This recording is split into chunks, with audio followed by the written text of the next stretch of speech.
अस्सलाम वालेकुम स्टूडेंट्स। आज का हमारा topic very important long question, बहुत ज़्यादा इंपॉर्टेंट लॉन्ग क्वेश्चन और इस हमारे चैप्टर से बनने वाला ये तीसरा इंपॉर्टेंट लॉन्ग क्वेश्चन है। पहले हमने एक रिवर्सिबल रिएक्शन का पढ़ा, फिर हमने इस लेक्चर से पहले का जो हमारा टॉपिक था रिवर्सिबल और इरिवर्सिबल फॉरवर्ड और रिवर्स रिएक्शन में जो डिफरेंस का, और तीसरा है macroscopic characteristics of dynamic equilibrium. Word macroscopic और एक होता है माइक्रोस्कोपिक। माइक्रो का मतलब होता है वेरी स्मॉल, यानी कि जो हमें नॉर्मल या आम आँख से जो चीज़ें नज़र नहीं आती या वो जो बहुत छोटे लेवल पे जो चीज़ें होती हैं उन्हें हम कहते हैं माइक्रोस्कोपिक, और जो बड़े लेवल पे चीज़ें होती हैं उन्हें हम क्या कहते हैं, मैक्रोस्कोपिक।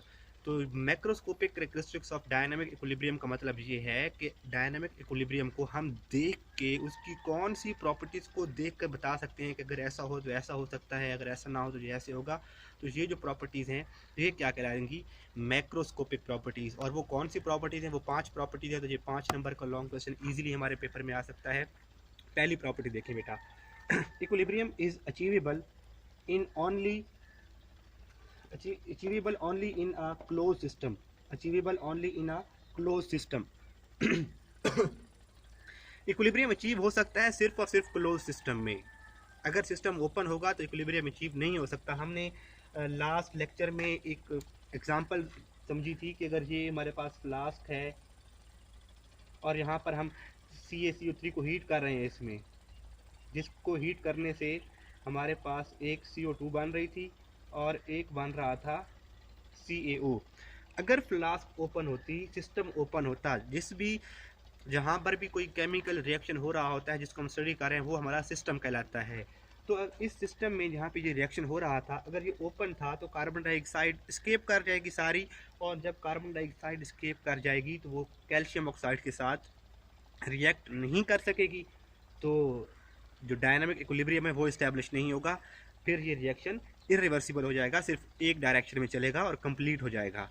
तो इसीलिए ये ज़रूरी है, इक्विलिब्रियम अचीव होने के लिए ज़रूरी है, equilibrium is achievable only in a close system. System close होना चाहिए और ऐसा क्लोज होना चाहिए in which substances can neither leave nor enter. ना तो बाहर से कोई चीज़ अंदर आ सके सिस्टम में और ना ही सिस्टम से कोई चीज़ बाहर जाए, क्योंकि जब कोई चीज़ बाहर से सिस्टम के अंदर आएगी या सिस्टम से हम कोई चीज़ निकाल लेंगे तो इक्विलिब्रियम जो है वो डिस्टर्ब हो जाएगा, और अगर सिस्टम ओपन होगा तो फिर इक्विलिब्रियम अचीव नहीं हो सकेगा।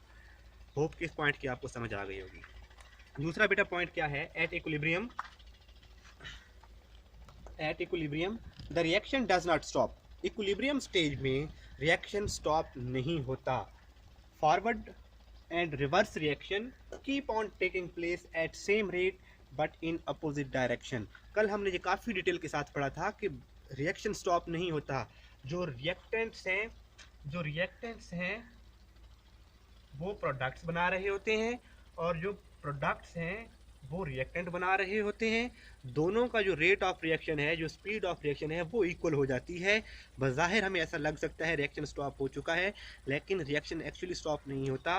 रिएक्टेंट्स कन्वर्ट हो रहे होते हैं प्रोडक्ट्स में और प्रोडक्ट्स कन्वर्ट हो रहे होते हैं रिएक्टेंट्स में, लेकिन सेम रेट पर, सेम स्पीड पर।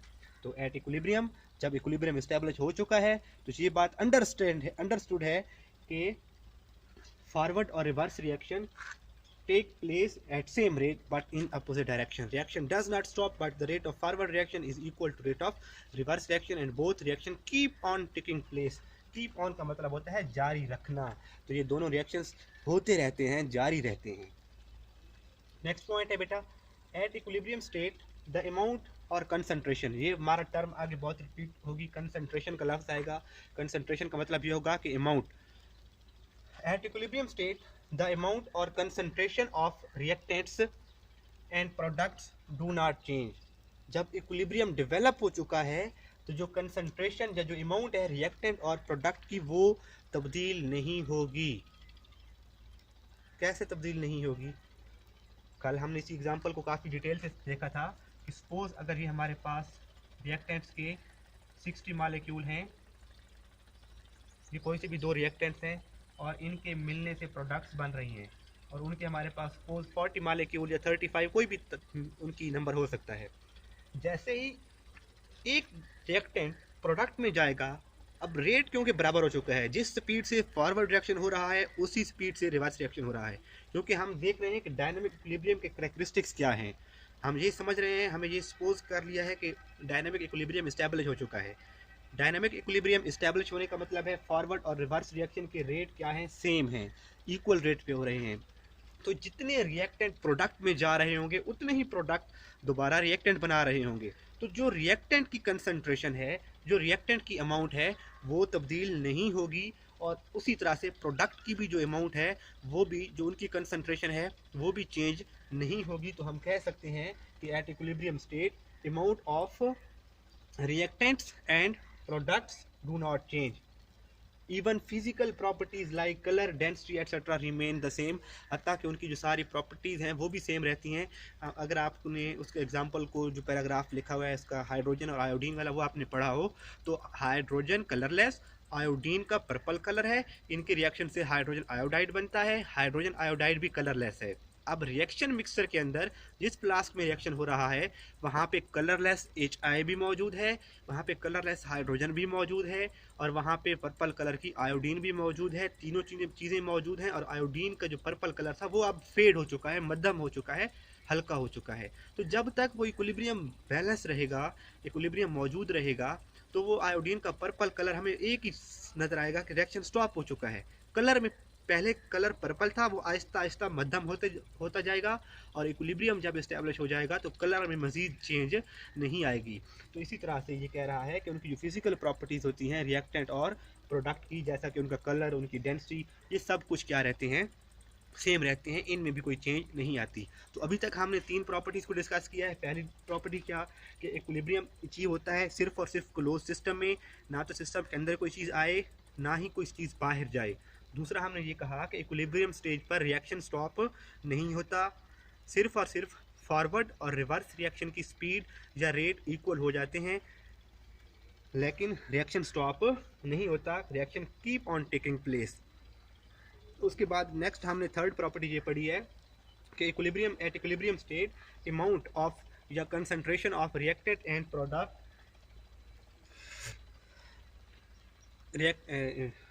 at equilibrium state the amount of reactants and products do not change, कि जो रिएक्टेंट और प्रोडक्ट की अमाउंट है वो चेंज नहीं होती। स्टार्ट में तो रिएक्टेंट ज़्यादा होते थे, कम होना शुरू होते जाते हैं, प्रोडक्ट बिल्कुल कम है, वो आहिस्ता आहिस्ता बढ़ने लग जाते हैं। जब इक्विलिब्रियम डेवलप हो जाता है तो उनकी कंसंट्रेशन फिक्स हो जाती हैं, और इक्विलिब्रियम के बाद उनकी मज़ीद कंसंट्रेशन में कमी या ज़्यादा होना ज़्यादा नहीं होती, वो फिक्स हो जाती हैं, कांस्टेंट हो जाती हैं, क्योंकि जितने रिएक्टेंट्स प्रोडक्ट में जाते हैं तो सेम टाइम उतने ही प्रोडक्ट्स दोबारा रिएक्टेंट बना देते हैं। तो रिएक्टेंट और प्रोडक्ट की जो ओवरऑल कंसंट्रेशन है दैट रिमेन सेम और that remain constant eight equilibrium state. उसके बाद है N equilibrium state is attainable from either way, starting from reactants और फ्रॉम प्रोडक्ट्स। रिएक्टेंट वाली साइड से स्टार्ट करें या प्रोडक्ट वाली साइड से स्टार्ट करें, इक्विलिब्रियम अचीव हो जाएगा। इसकी बिल्कुल एग्जांपल वही है, पहले वाली हमने एक एग्जांपल देखी थी कि हम H2 और I2 को लें तो हमारे पास वो क्या बना देता है, 2HI बना देता है। लेकिन अगर हमारे पास H2 और I2 ना हो, हमारे पास HI हो, तो यहाँ से अगर हम रिएक्शन स्टार्ट करें तो फिर हमारे पास दोबारा वो उसको हीट करें HI को, तो H2 और I2 बन जाते हैं। तो इसका मतलब है चाहे हम रिएक्टेंट वाली साइड से स्टार्ट करें चाहे प्रोडक्ट वाली साइड से स्टार्ट करें, इक्विलिब्रियम अचीव हो जाएगा। अगर हमारे पास CaCO3 है, इसको हीट करें, CO2 बनेगा, CaO बनेगा, कुछ देर के बाद इक्विलिब्रियम अचीव हो जाएगा। अगर हमारे पास CaCO3 नहीं है, कैल्शियम कार्बोनेट नहीं है, तो हम कैल्शियम ऑक्साइड और कार्बन डाइऑक्साइड ले लेंगे, इनको ले लें, इनका आपस में रिएक्शन करवाएं, तो इनके रिएक्शन से CaCO3 बनता जाएगा और दोबारा इक्विलिब्रियम अचीव हो जाएगा। इसका मतलब है हम चाहे तो रिएक्टेंट वाली साइड से स्टार्ट करें चाहे प्रोडक्ट वाली साइड से स्टार्ट करें, equilibrium is achievable from either side, दोनों साइड से, is attainable from either way. जिस तरह से मर्जी स्टार्ट करें, रिएक्टेंट वाली साइड से या प्रोडक्ट वाली साइड से, इक्विलिब्रियम अचीव हो जाएगा। नेक्स्ट पॉइंट थोड़ा सा समझने के लिए है, इसको हमने अभी तक डिस्कस नहीं किया। N equilibrium state can B disturbed, equilibrium state को हम डिस्टर्ब कर सकते हैं, and can be achieved under the given conditions of concentration, pressure and temperature। Equilibrium को डिस्टर्ब कर सकते हैं जो फिजिकल कंडीशंस हैं, जो टेम्परेचर है, जो प्रेशर है, जो कंसंट्रेशन है, इन कंडीशन को अगर चेंज करें तो जो हमारे पास इक्विलिब्रियम है वो डिस्टर्ब हो जाएगा, थोड़ी देर के लिए डिस्टर्ब हो जाएगा। उसके लिए ये समझें, इन दोनों इस रिएक्शन में हमारे पास, हमें इसको एक मिनट, कुछ बोर्ड कौन सी चीज़ आ रही है, कैमरे में जगह आ रही है, चलो इधर कर लेते हैं। सपोज हमारे पास एक रिएक्शन हो रहा है, जहाँ पर इसमें हमारे पास एक रिएक्शन हो रहा है जहाँ पर हमारे पास HI के 10 मालिक्यूल हैं, I के भी 10 मालिक्यूल हैं, I2 के, और HI के 15 मालिक्यूल हैं, और इनके दरमियान इक्विलिब्रियम डेवलप हो चुका है। अब H2, I2 और हाइड्रोजन आयोडाइड की जो ओवरऑल कंसंट्रेशन है वो चेंज नहीं हो रही। जितने HI बन रहे हैं उतने टूट भी रहे हैं। जितने H2 और I2 मिल के HI बना रहे हैं, तो HI के टूटने से उतने ही H2 और I2 बन रहे हैं। अब अगर हम इसकी कंसंट्रेशन चेंज कर लें, किसी तरह से कोई भी मेथड यूज़ करके 5 मालिक्यूल हाइड्रोजन के HI के निकाल लें और पीछे 10 रह जाएं, तो अब इक्विलिब्रियम क्या हो गया है, डिस्टर्ब हो गया है। 15 और 10 में इक्विलिब्रियम था, सपोज कर रहे हैं, हमने इसकी क्वांटिटी 10 कर दी, कम कर दी है, तो अब थोड़ी देर के लिए फॉरवर्ड रिएक्शन स्पीड अप हो जाएगा और HI बनेगा, और हो सकता है अब जो है नया इक्विलिब्रियम इस्टेब्लिश हो वो 9 और 13 के दरमियान इतनी क्वांटिटी में जाकर इक्विलिब्रियम डेवलप हो। इसी तरह से टेम्परेचर चेंज कर देते हैं। अगर आप पानी में चीनी को डिज़ोल्व कर रहे हैं, वो कम चीनी डिज़ोल्व होती है, हो गई, कुछ देर के बाद जितनी चीनी डिज़ोल्व होनी थी वो हो गई, मज़ीद चीनी डिज़ोल्व नहीं हो रही, इक्विलिब्रियम आ चुका है, बैलेंस हो चुका है।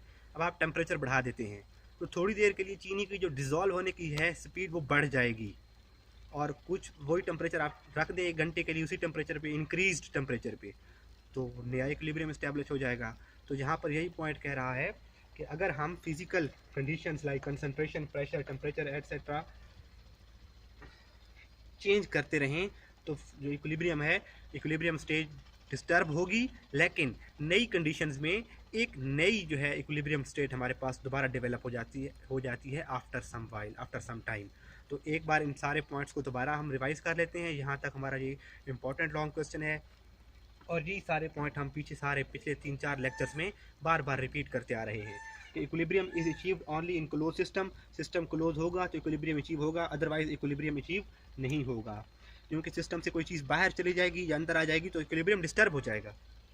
At equilibrium the reaction does not stop. Equilibrium पे रिएक्शन स्टॉप नहीं होता, सिर्फ फॉरवर्ड और रिवर्स रिएक्शन होते हैं अपोजिट डायरेक्शन में, लेकिन इक्वल स्पीड में। फिर हमने कहा eight equilibrium state amount of reactant and product do not change, कि जो जब इक्विलिब्रियम डेवलप हो जाता है तो कंसंट्रेशन ऑफ रिएक्टेंट और प्रोडक्ट कांस्टेंट हो जाती है, उनकी अमाउंट चेंज नहीं होती।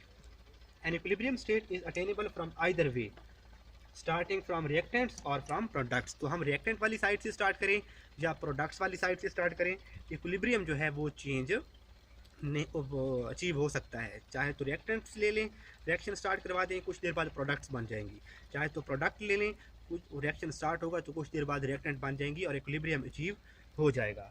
और लास्ट है हमारे पास fifth point, an equilibrium state can be disturb and achieved again. यहाँ तक देखें ना, ये वाली बात तो बहुत आसान है कि इक्विलिब्रियम को डिस्टर्ब किया जा सकता है और दोबारा इक्विलिब्रियम अचीव भी हो सकता है, लेकिन कैसे हो सकता है, कब, under the given conditions of concentration, pressure and temperature. Concentration को चेंज करें, इनकी अमाउंट को कम या ज़्यादा करें तो इक्विलिब्रियम थोड़ी देर के लिए डिस्टर्ब होगा और फिर दोबारा अचीव हो जाएगा। प्रेशर क्या है, एनवायरमेंटल प्रेशर के बढ़ाने से भी चीज़ों की जो आपस में रिएक्ट करने की स्पीड होती है वो चेंज होती है। बहुत से रिएक्शन ऐसे होते हैं, हम अगले चैप्टर्स में पढ़ेंगे, जो रिएक्शन नॉर्मल कंडीशन में नहीं हो रहा होता, प्रेशर बढ़ाने से वो रिएक्शन होने लग जाता है। जो रिएक्टेंट स्टार्ट में कम रिएक्ट कर रहे होते हैं, प्रेशर बढ़ाने से उनकी जो आपस में रिएक्ट करने की एबिलिटी है वो बढ़ जाती है, तो उस तरह से इक्विलिब्रियम डिस्टर्ब होगा। और इसी तरह से टेम्परेचर को बढ़ाने से भी इक्विलिब्रियम क्या है, डिस्टर्ब होगा। लेकिन अगर वही कंडीशन थोड़ी देर के लिए प्रिवेल करें, एग्जिस्ट करती रहें, तो नई वैल्यू पर दोबारा इक्विलिब्रियम जो है वो इस्टेब्लिश हो जाएगा। तो जहाँ तक था हमारा आज का टॉपिक, उम्मीद है कि बेटा आप लोगों को ये समझ आ गई होगी। मिलते हैं नेक्स्ट क्लास में, तब तक के लिए अल्लाह हाफिज़।